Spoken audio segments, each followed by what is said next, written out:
দাদু, দাদু, আমাদেরকে আজকের একটা গল্প শোনাও না।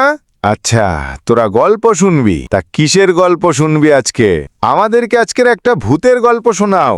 আচ্ছা, তা বেশ। তারপরে দাদু গল্প বলতে লাগলেন। গ্রামের পুরনো শ্মশানের পাশে ভাঙা কালী মন্দির, যেখানে লোকে বলে মৃত্যুর ছায়াঘরে রাত হলেই মন্দিরের কোণে একটা কালো আকৃতি দেখা যায়। লম্বা, হাড়গোড় চোখ, মুখে রক্তের দাগ। গ্রামের কেউ ও পথে রাতে যায় না। গল্প আছে, কালীপ্রসাদ নামের এক পুরোহিত ছিল, মন্দিরে কালো জাদু করত।